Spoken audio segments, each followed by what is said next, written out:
Luka ala abwabil khair. Wahai Mu'adz, maukah kamu aku tunjukkan pintu kebaikan? Qala, dijawab oleh Mu'adz bin Jabal, bala ya Rasulullah. Inggih wahai Rasulullah. Apa itu wahai Nabi? Rasulullah menjawab, as-saumu junnah. Puasa itu adalah tameng, perisai, penghalang dari siksanya Allah Subhanahu wa ta'ala. Was-sadaqah, yang pertama as-saumu, yang nomor dua was-sadaqatu tudfi'ul khati'ah kama yudfi'ul ma'un nar. Yang kedua Mu'adz, yaitu pintu-pintu kebaikan. Yang pertama adalah puasa, yang nomor dua adalah sedekah. Sedekah itu tudfi'ul khati'ah, bisa menghapus kesalahan-kesalahan. Kama yudfi'ul ma'un nar, sebagaimana air dapat memadamkan api.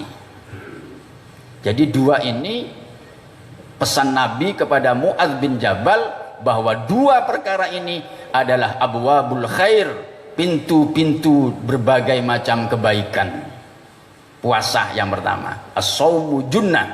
Puasa itu adalah perisai dari siksanya Allah Subhanahu wa ta'ala.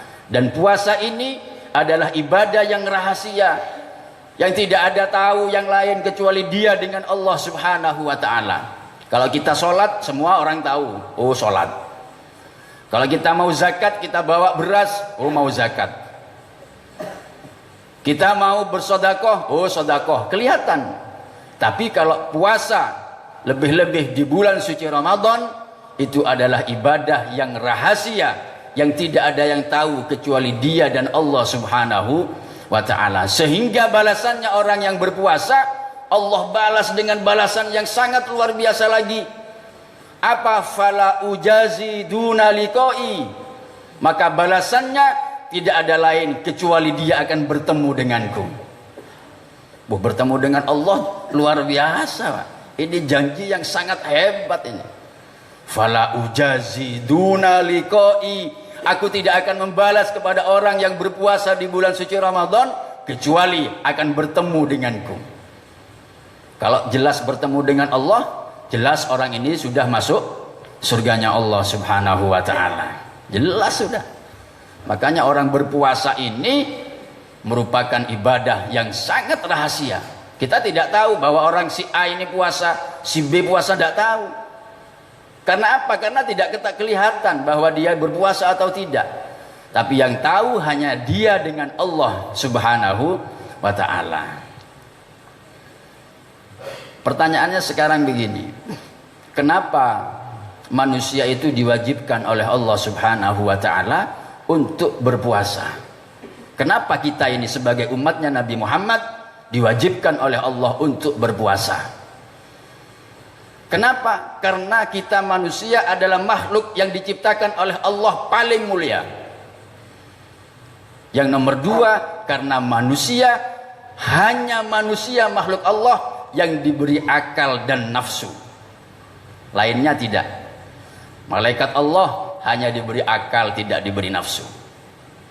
Hewan hanya diberi nafsu tapi tidak dikasih akal. Manusia dikasih akal dan dikasih nafsu, yang semuanya itu adalah makhluk Allah yang diciptakan oleh Allah Subhanahu wa ta'ala, diberikan kepada makhluk yang paling mulia, yaitu manusia. Kenapa manusia diwajibkan oleh Allah untuk berpuasa di bulan suci Ramadan? Karena manusia punya akal dan nafsu. Kenapa kok begitu? Karena ketika Allah Subhanahu wa ta'ala, ini cerita, karena ketika itu Allah Subhanahu wa ta'ala menciptakan akal. Ketika Allah menciptakan akal, Allah panggil akal itu, ya akal, ikbil, wahai akal, kemari kamu, datang ke sini. Maka akal itu menghadap kepada Allah, datang. Ya akal, idbir, hai akal, kesana kamu. Maka akal ini menuruti perintah Allah Subhanahu wa ta'ala, minggir dari Allah. Ketika Allah menyuruh mendekat kepada Allah, akal mendekat. Ketika Allah menyuruh akal untuk berpaling dari Allah, maka akal ini berpaling dari Allah Subhanahu wa ta'ala. Kemudian Allah bertanya kepada akal, ya akal, man anta wa man ana. Wahai akal, kamu siapa dan aku siapa? Dijawab oleh akal dengan tegasnya, anta rabbi wa ana abduka dhaif. Engkau adalah Tuhanku ya Allah, dan aku adalah hambamu yang lemah, yang tidak punya apa-apa, yang tidak punya kekuatan ya Allah. Apa katanya Allah ketika mendengar jawaban dari akal ini? Ya akal, ma khalaqtu khalqan a'azzu minka. Wahai akal, aku tidak menciptakan makhluk yang lebih mulia daripada kamu. Karena akal ketika diciptakan oleh Allah, wahai akal, kesini kamu, kemari datang. Ayo ke sana akal. Nurut apa yang diperintahkan oleh Allah Subhanahu wa taala. Dan ketika Allah menciptakan nafsu, nafsu dipanggil oleh Allah, ya nafsu ikbil, wahai nafsu kemari kamu. Nafsu tidak moro kepada Allah Subhanahu wa taala. Tak nyanter, Pak. Pacet nafsu ini ketambeng, pengko. Ketika Allah menciptakan nafsu, wahai nafsu kesini kamu. Nafsu tidak datang, tidak menghampiri Allah Subhanahu wa taala. Pengko.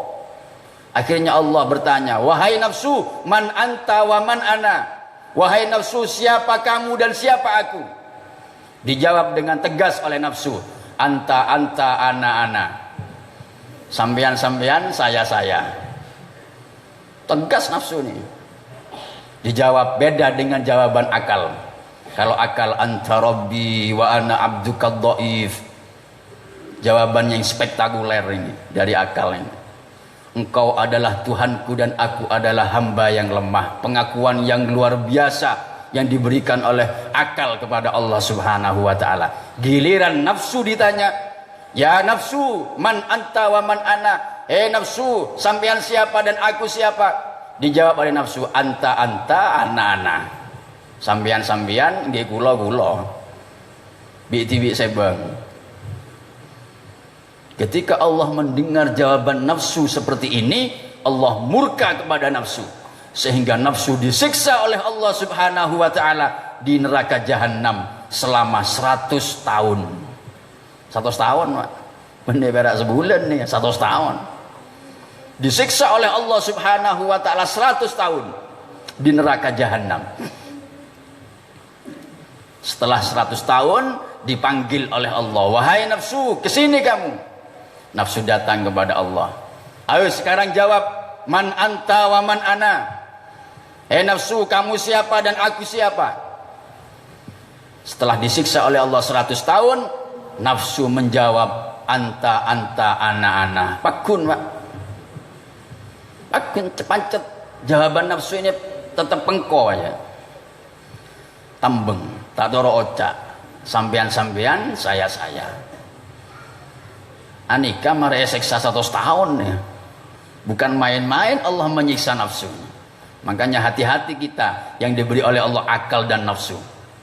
Jangan sampai nafsu ditaruh di depan, akal ditaruh di belakang. Rusak orang semacam ini, hancur. Kalau akal ada di depan, nafsu ada di belakang, maka orang ini akan menjadi orang yang mulia di hadapan Allah Subhanahu wa taala. Nafsu ditanya, wahai nafsu, siapa kamu dan aku siapa? Setelah disiksa 100 tahun oleh Allah di neraka jahanam, tetap dijawab, anta ana. Sampean saya. Kembali Allah murka kepada nafsu. Disiksa lagi nafsu ini selama 100 tahun lagi. Di mana? Tidak dikasih makan dan minum oleh Allah Subhanahu wa taala. Tidak dikasih barangnya deur, Pak. Tai barangnya ngakan, tai beri nginom sareng Allah seanyaman nafsonika 100 tahun. Namanya tidak dikasih makan sama minum, lemes, Pak. Lemes 100 tahun, Pak. Meni setahun nih, 100 tahun. Mun kula lebih sampeyan 100 tahun tai beri ngakan nginom, mate. Contoh 100 tahun. Telu areh tai beri ngakan, beri nginom, mate. Ini nafsu oleh Allah disiksa, tidak dikasih makan, tidak dikasih minum selama 100 tahun. Setelah disiksa selama 100 tahun, dipanggil oleh Allah, wahai nafsu, kesini kamu. Datang nafsu kepada Allah dengan sempoyongan, lemes, tak ngakan 100 tahun, tak minum 100 tahun. Ditanya sama Allah, man anta wa man ana. Hei nafsu, setia beun engkau atanya, beun sapah engkau sapah. Ketika nafsu tidak dikasih makan oleh Allah 100 tahun, baru nafsu mengakui, anta rabbi wa ana abduka dhaif. Panjenengan pangeran beden gaulah, ban kula adalah kebula yang tidak punya kekuatan apa-apa. Setelah apa? Setelah tidak dikasih makan. Mau eseksa biasa, pakun, setambeng, saya nyaman nafsu nih. Coba saya beri ngakan, ada lemas. Tidak dikasih makan oleh Allah 100 tahun, baru nafsu ini menjadi lemas, sehingga mengakui bahwa dirinya adalah hamba yang tidak punya daya dan kekuatan, dan hanya yang mempunyai kekuatan adalah Allah subhanahu wa ta'ala. Sehingga Allah mewajibkan kepada kita untuk beribadah, yaitu melaksanakan puasa di bulan suci Ramadan selama berapa tahun? Tak usah setahun, sebulan bayon. Kalau nafsu 100 tahun disiksa dan dikasih makan, kita sebagai hamba Allah diberi kewajiban berpuasa di bulan suci Ramadan hanya 30 hari. Apa tujuannya? Inti daripada hikmah berpuasa, inti yang paling nomor 1 adalah agar kita mengakui bahwa Allah subhanahu wa ta'ala itu adalah Tuhan kita, dan kita adalah hamba yang tidak punya apa-apa di hadapan Allah subhanahu wa ta'ala. Tak ada kekuatan kau lebih sambian. Ketika sudah hikmah daripada puasa di bulan suci Ramadan, agar kita mengakui bahwa Allah itu adalah Tuhan kita, dan kita adalah hamba yang lemah, yang tidak punya apa-apa.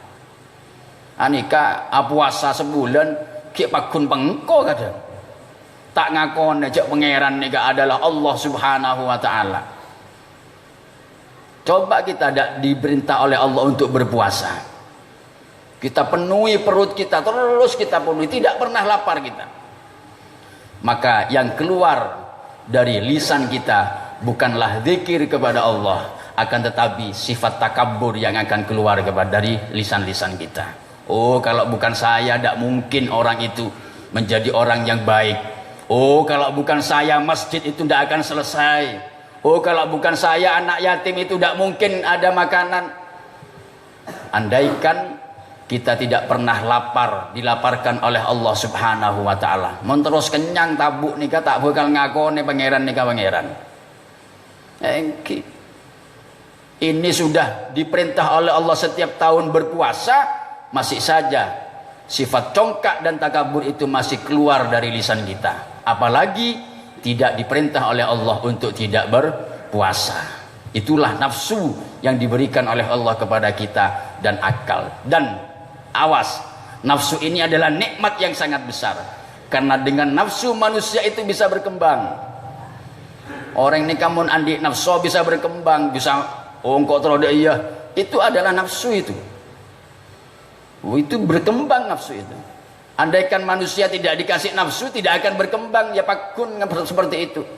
Sebagaimana malaikat, malaikat itu tidak bisa abangun bungko, tidak bisa abelenco, tak bisa, karena malaikat itu tidak dikasih nafsu oleh Allah. Wal malakul ladzi bila abi wa la aklala wala syurba wala nauma lahum.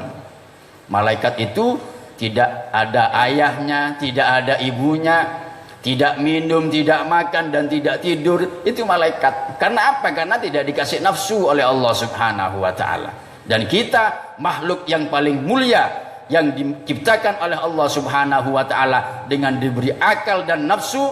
Mudah-mudahan akal dan nafsu ini bisa menjadi makhluk, bisa kita setir, sehingga kita menjadi orang yang husnul khatimah. Amin Allahumma amin. Itu yang pertama. Yang nomor dua, pesan Rasulullah kepada sahabat Mu'adz bin Jabal, yaitu was-shadaqah, sedekah. Karena bulan suci Ramadan itu identik dengan puasa dan sedekah. Ketika orang itu melaksanakan ibadah puasa, maka orang itu akan gemar bersedekah. Ada takjilan, siapa yang ngasih? Orang yang sedang berpuasa. Diberikan kepada siapa? Juga diberikan kepada orang yang sedang berpuasa. Itu pahala besar.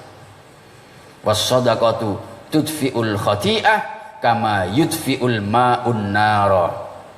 Sedekah yang kita keluarkan itu akan menghapus kesalahan-kesalahan kita kepada Allah Subhanahu wa taala, sebagaimana air itu bisa memadamkan api.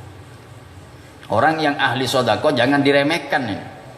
Ya, orang yang ahli bersedekah itu luar biasa. Bisa dijadikan orang ini menjadi kekasihnya Allah Subhanahu wa taala. Nabi Ibrahim alaihi salam itu suka berderma. Nabi Ibrahim itu ahli sedekah. Setiap harinya itu pasti keluar sedekah. Suatu waktu Nabi Ibrahim ini mempunyai keistiqomahan bersedekah, mengajak orang lain untuk makan bersama. Mempunyai keistiqomahan. Karena orang yang makan bersama itu tidak akan dihisab oleh Allah Subhanahu wa taala. Ini Nabi Ibrahim ini mempunyai kebiasaan, mempunyai keistiqomahan, makan tidak pernah sendiri, mesti ada temannya. Nyari Nabi Ibrahim ini, mencari orang untuk makan bersama ini. Bermil-mil Nabi Ibrahim ini mencari orang, berjalan mencari orang untuk diajak makan bersama. Satu hari Nabi Ibrahim ini menemukan orang untuk diajak makan bersama. Keesokan harinya ada lagi orang yang mau diajak makan bersama. 1 minggu, 1 bulan Nabi Ibrahim pasti makan bersama. Satu waktu Nabi Ibrahim tidak menemukan orang untuk diajak makan bersama. Mencari Nabi Ibrahim. Nabi Ibrahim ini luman, dermawan. Ketika tidak menemukan orang untuk makan bersama, Nabi Ibrahim ini mencari sepanjang jalan. Kemudian di tengah perjalanan Nabi Ibrahim tidak menemukan satu orang pun untuk diajak makan bersama. Sehingga Nabi Ibrahim sudah kesel yang jalan pulang dari perjalanan mencari orang untuk makan bersama, tidak menemukan pulang. Ketika sampai ke rumahnya, ternyata di dalam rumah ada orang sudah duduk di kursinya Nabi Ibrahim alaihi salam. Kaget Nabi Ibrahim, kok ada orang di dalam rumah ini? Ditanya oleh Nabi Ibrahim, siapa kamu ini? Sampean ini masuk rumah saya izin sama siapa? Kok moro-moro duduk di kursi ini seenaknya sampean? Dijawab oleh orang ini, saya masuk ini izin sama Allah Subhanahu wa taala. Area bener orang biasa ya, dan Nabi Ibrahim macam-macam lain ya. Ditanya, sampean ini siapa? Kok ngomong-ngomong izin sama Allah untuk masuk rumah saya? Sampean ini siapa? Dijawab, ana malakul maut. Saya ini malaikat maut. Sampean malaikat Israel? Iya, saya. Langsung nadanya Nabi Ibrahim turun. Tanyanya ini lemes. Katanya, sampean entar ke entoh napa nabu nyabeh napa geng entar asilaturrahim. Sampean kesini ini mau mencabut nyawa apa memang mau silaturrahim sama saya? Dijawab oleh malaikat maut, saya kesini mau silaturrahim. Oh alhamdulillah, ndak nyabut nyawa, ndak tak nyabut nyawa. Ong kiwan tak pernah patore lagu. Asokor Nabi Ibrahim nih kamu lanceng odi kian. Ditanya oleh Nabi Ibrahim, wahai malaikat maut, sambian kesini ini mau apa? Ada perlu apa? Dijawab oleh malaikat maut, wahai Nabi Ibrahim, saya ini diperintah oleh Allah untuk mencari seseorang yang mana seseorang itu diangkat oleh Allah sebagai Khalilullah, sebagai kekasih Allah Subhanahu wa taala. Sampean kesini mau mencari orang yang diangkat oleh Allah sebagai Khalilullah? Iya. Di mana orangnya itu wahai malaikat maut? Di mana? Ada di atas gunung? Maka akan aku habiskan umurku untuk bersama dengan orang itu. Khalilullah, Pak, kekasihnya Allah Subhanahu wa taala. Benih orang ben seromben ya. Orang yang dicintai oleh Allah Subhanahu wa taala. Di mana orangnya malaikat maut? Ayo antarkan saya, akan aku habiskan umurku bersama dengan orang itu. Ada di atas gunung, ayo bersama saya jalan. Cebuna malaikat Nabi Ibrahim. Tapi malaikat maut menjawab, orang yang diangkat oleh Allah sebagai Khalilullah itu adalah panjenengan Nabi Ibrahim. Kaget Nabi Ibrahim, saya dijadikan oleh Allah sebagai Khalilullah. Iya Nabi Ibrahim sampean. Asojud Nabi Ibrahim bersyukur kepada Allah Subhanahu wa taala karena ini predikat bukan main-main. Khalilullah, kecintaannya Allah Subhanahu wa taala yang menciptakan alam dan seisinya, menciptakan langit dan seisinya, itu adalah Allah Subhanahu wa taala mencintai kepada Nabiullah Ibrahim alaihi salam. Nabi Ibrahim bertanya, malaikat maut sampean tahu Allah Subhanahu wa taala mengangkat saya sebagai Khalilullah? Apa jawabnya malaikat maut? Ya jelas tahu Nabi Ibrahim. Wong saya ini yang diperintah oleh Allah untuk memberi kabar gembira kepada sampean. Sampean diangkat sebagai Khalilullah oleh Allah Subhanahu wa taala. Ya jelas tahu saya apa sebabnya. Apa sebabnya? Malaikat maut menjawab, karena sampean ini adalah dermawan. Sampean ini luman, tidak ada yang lain. Sampean diangkat oleh Allah sebagai Khalilullah Nabi Ibrahim karena sampean ini dermawan, sampean ini luman. Setiap hari sampean bersedekah, keluar uangnya untuk agama, keluar uang untuk anak yatim, keluar uang untuk pondok dan untuk madrasah dan lain sebagainya. Karena itu yang menyebabkan engkau menjadi orang yang dicintai oleh Allah Subhanahu wa taala. Asyukur Nabi Ibrahim, hanya dermawan saja, sedikit tapi di hadapan Allah besar. Keluarkan sedikit di hadapan Allah adalah besar. Kebaikan sedikit di hadapan Allah itu besar. Begitu juga kejelekan yang kecil di hadapan Allah juga besar. Kebagusan saya kini ya junan Allah ni keraja. Sepaneka juga kecubaan saya kini di hadapan Allah itu juga besar. Makanya tengate Pak, mon lebur agak bagus, make kini cek lebur agak bagus, coba make kini. Karena dua-duanya ini di hadapan Allah besar. Sekecil apapun kebaikan yang kita kerjakan, maka menurut Allah itu besar. Akan kita lihat kelak di akhirat. Begitu juga sekecil apapun kejelekan yang kita kerjakan, maka di hadapan Allah kejelekan itu juga besar. Sepenting sedekah. Kan ini sedekah. Ittaqun nar walau bisyikki tamratin.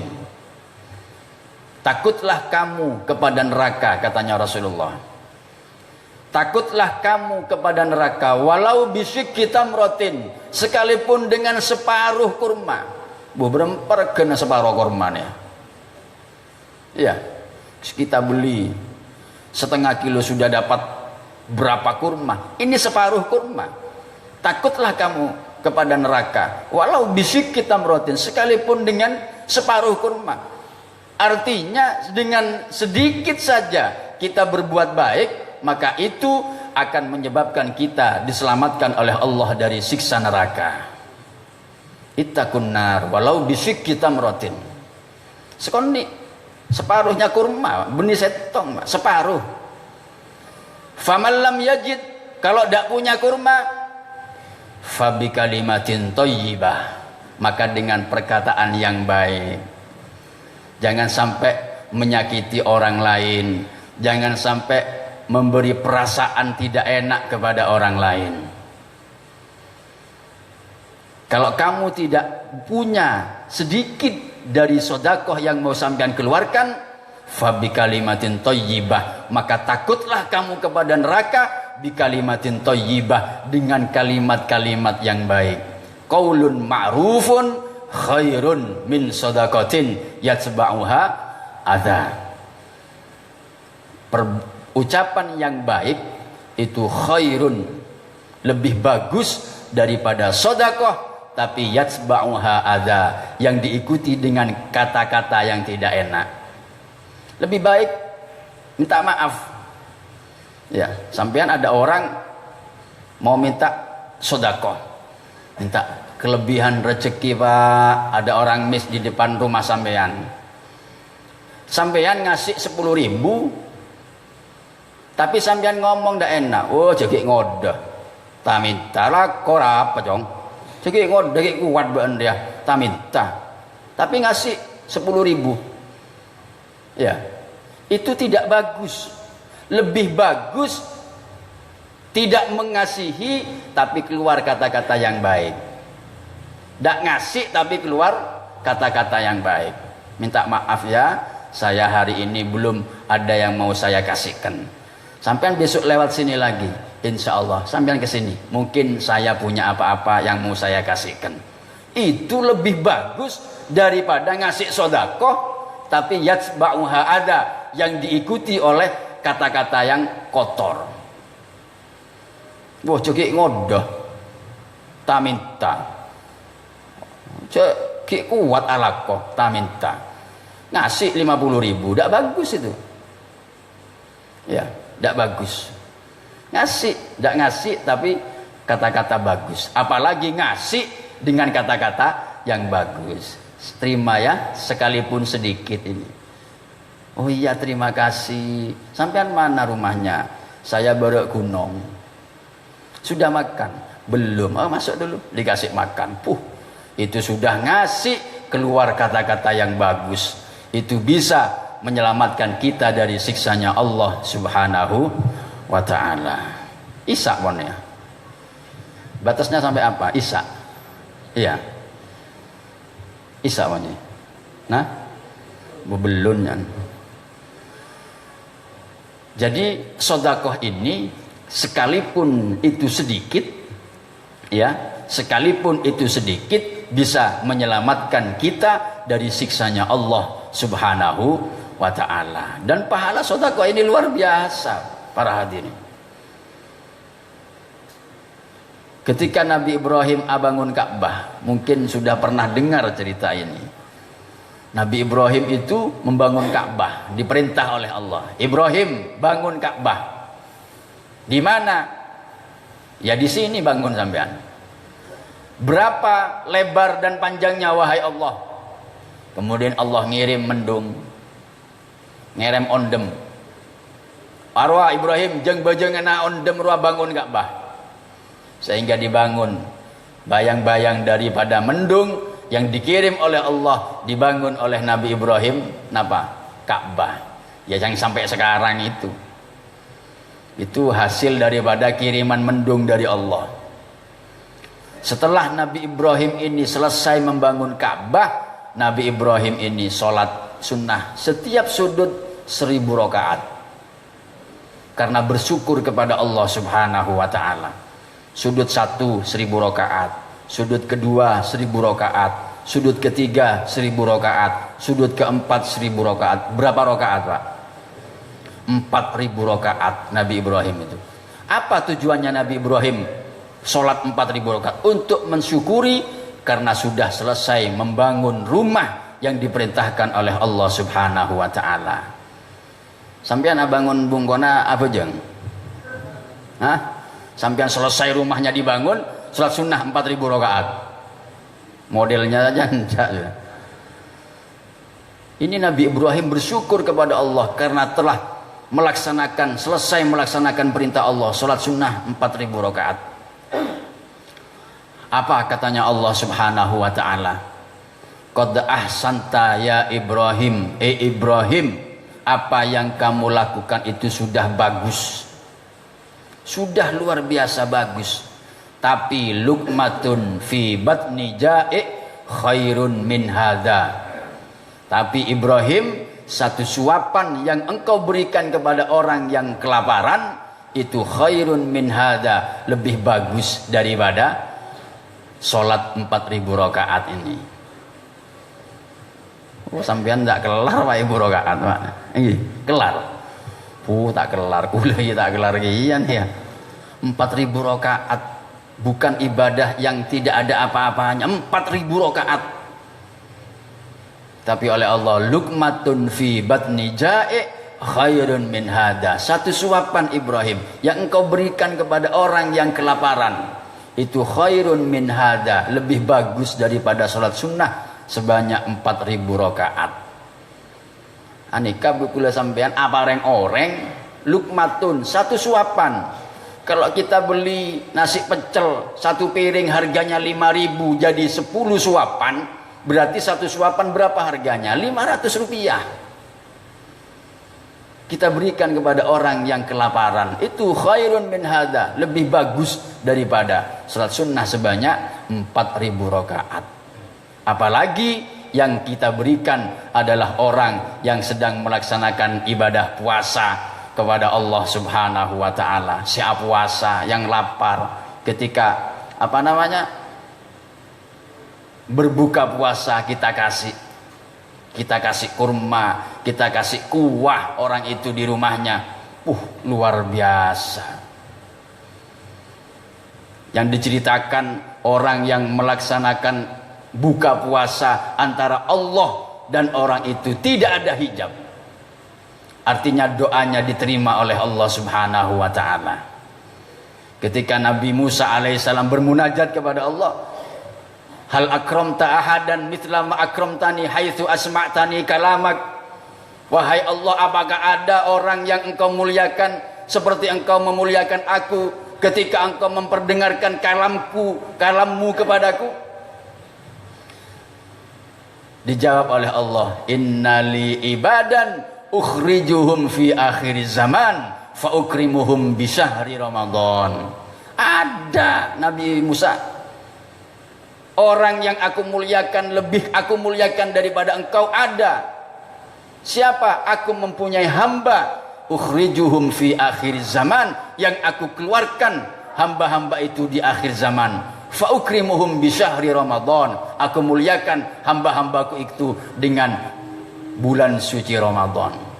Fa idza shamat ummatu Muhammad wa biyaddat syafahuhum wasfarrat alwanuhum arfa'u tilkal hujub waqtal iftar. Nabi Musa, ketika umatnya Nabi Muhammad berpuasa satu hari, wa biyaddat syafahuhum, bibirnya menjadi putih karena kehausan, wasfarrat alwanuhum, dan badannya menjadi lemas karena kelaparan, arfa'u tilkal hujub, aku angkat hijab antara aku dan engkau pada waktu itu. Nabi Musa ini dapat julukan Kalimullah, orang yang pernah bermukalamah, muhadasah dengan Allah Subhanahu wa taala di Gunung Tursina. Ketika Nabi Musa melihat cahaya Allah Subhanahu wa taala, langsung pingsan, semaput Nabi Musa. Padahal katanya Allah, antara Nabi Musa dan cahaya Allah ada 70.000 hijab. 70.000 penghalang antara Nabi Musa dan cahaya Allah Subhanahu wa taala. Anika Nabi Musa pun semaput tak kelar. Dan ketika umatnya Nabi Muhammad melaksanakan puasa di bulan suci Ramadan, 70.000 hijab itu aku angkat Musa. Kapan itu? Waqtal iftar, ketika menjelang datangnya buka puasa. Ketika udah sampeyan mun tepak buka nikah 70.000 hijab yang diberikan oleh Allah kepada Nabi Musa dengan Allah Subhanahu wa taala, nikah yang kak sama Allah. Diangkat, artinya tidak ada hijab antara orang yang berpuasa dan Allah Subhanahu wa taala. Tidak ada hijab. Artinya apa?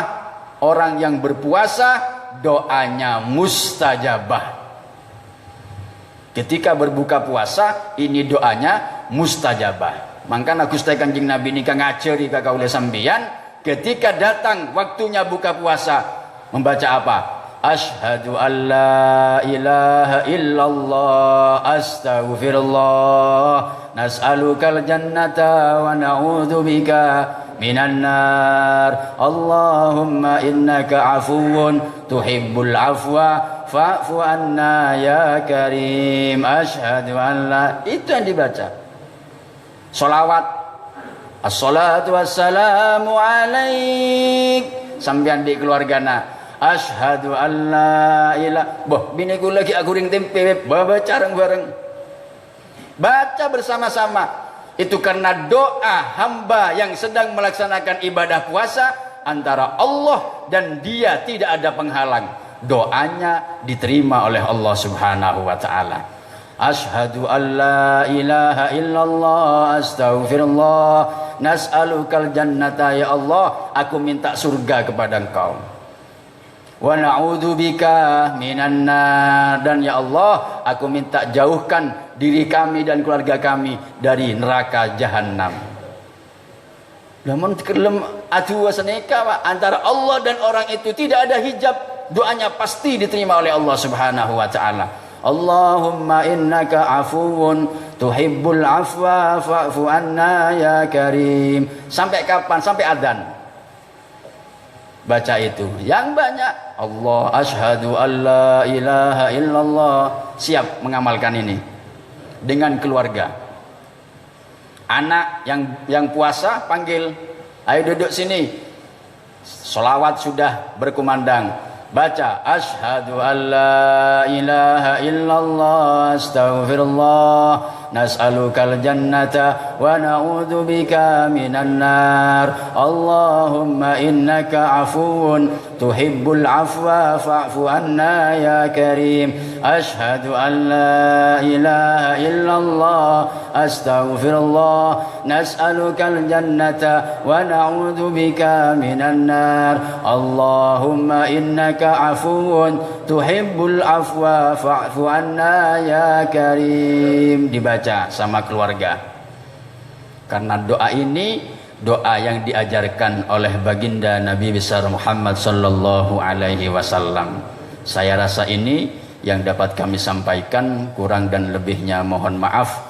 Mudah-mudahan ilmu yang sedikit ini bisa menambah ilmu, wawasan ilmu kita, dan mudah-mudahan kita bisa mengamalkan apa yang kita dengar bersama-sama di malam yang sangat mulia ini, yaitu malam bulan Sya'ban. Dan mudah-mudahan pertemuan pada malam hari ini mendapatkan ridha dari Allah Subhanahu wa taala. Amin ya rabbal alamin.